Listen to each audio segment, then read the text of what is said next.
Good morning, garden friends. I want to have a little garden chat with you this morning, a gentle garden chat on why making mistakes in the garden are not really mistakes, but they're part of the journey and how we can embrace it along the way.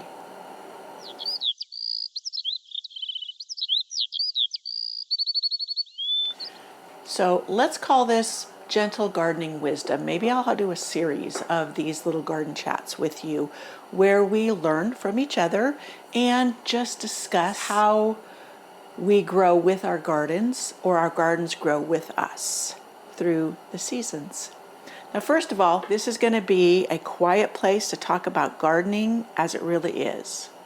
Not perfect, not finished, and always, always changing.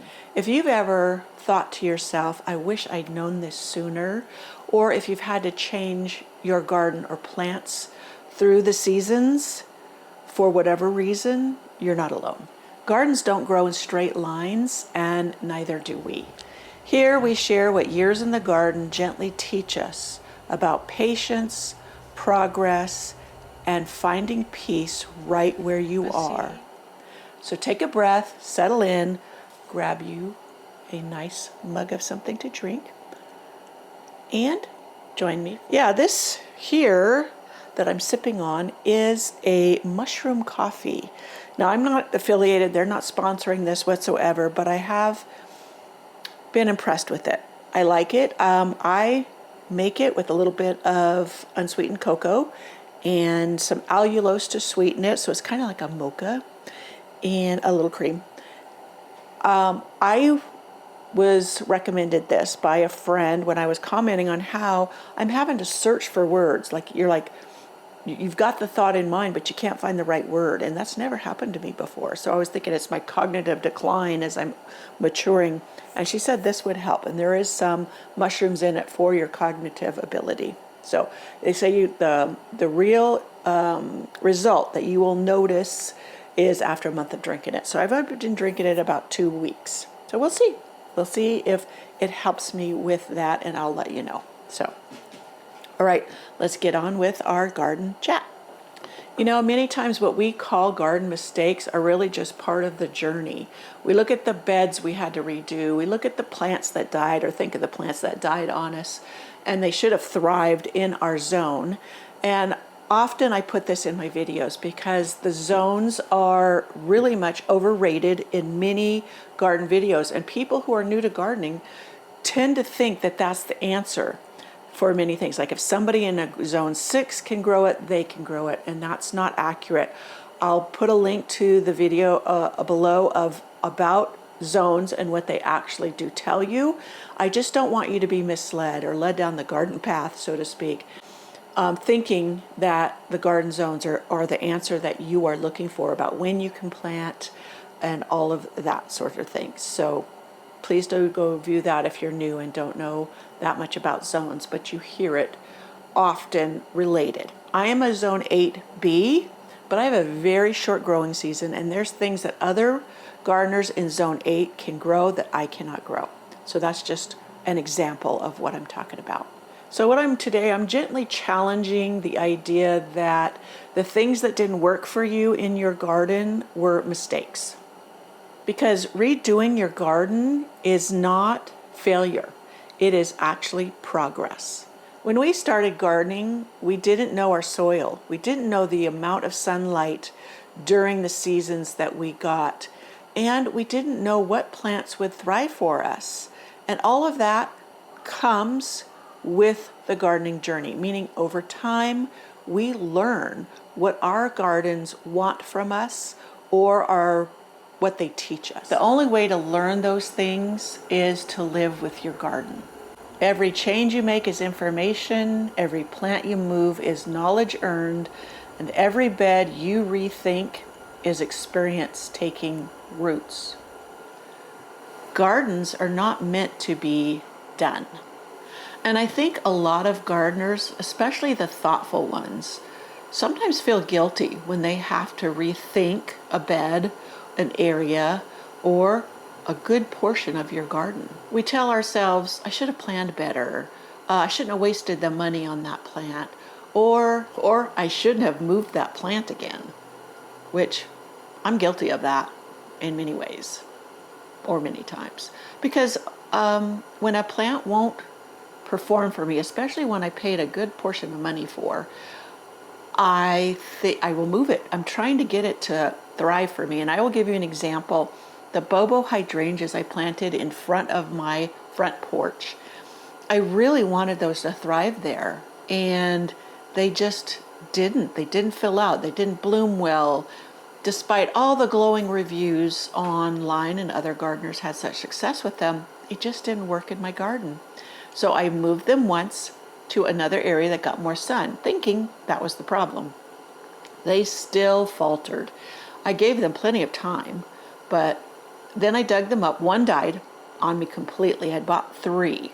That was the one mistake. I bought more than one before trying it out, because I do know some plants won't thrive for me, but I had other panicle hydrangeas that did. So I thought they were all in the same boat, and I was wrong.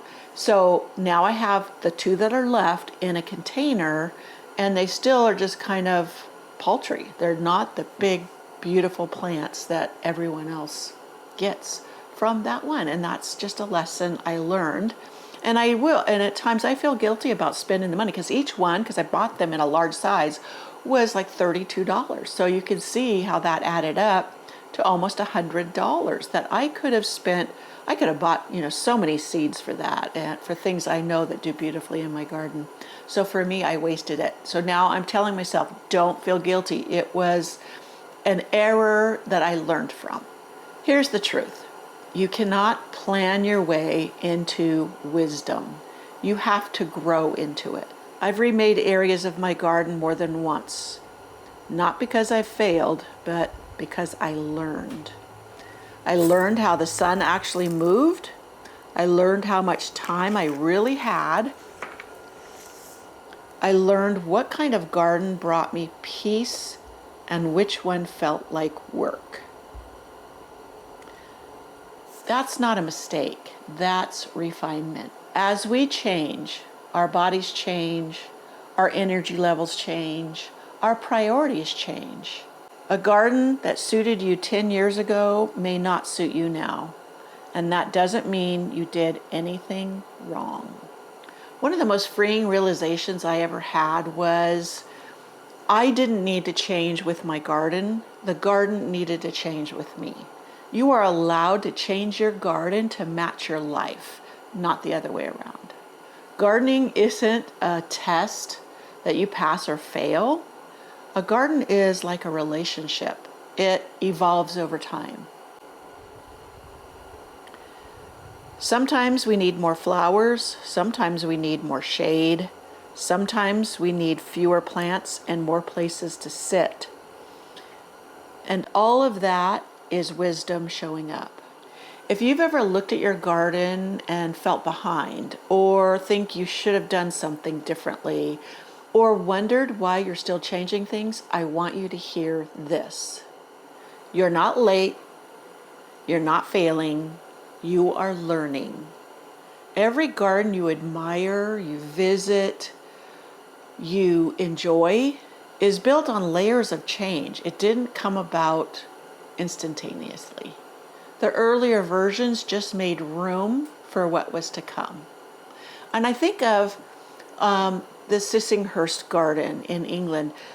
They made changes to that garden, to the original design, to be more, I don't want to say enjoyable, but more attractive to visitors rather than sticking to the original design. And now they're going the other direction, learning that they wanted to be, or thinking or discovering that they wanted to stick to the original design because it was wonderful. It was ingenious. It may not flower as long as they had that wanted, but yeah, going back to the original design is inspiring. And that was something the gardeners there learned over time. In closing, in conclusion, I want you to hear this. If your garden feels unfinished, if you're still changing things, or if you're learning what doesn't work before you learn what does, You're exactly where you need to be. Gardens aren't built all at once. They grow through patience, attention, and care, just like all of us do. Thank you for spending this time with me, and if this resonated with you, please do look for future garden wisdom videos I'm going to share here, and we can talk about things. Please leave me a comment on what you found helpful, or maybe something you would like me to share here with our little garden quiet wisdom chats. And until then, be gentle with yourself and be gentle with your garden. Please join me on my next video where I'm going to share something fun. And who knows what? It might be seed starting, it might be a new patio set, bistro set, or something else out in the garden.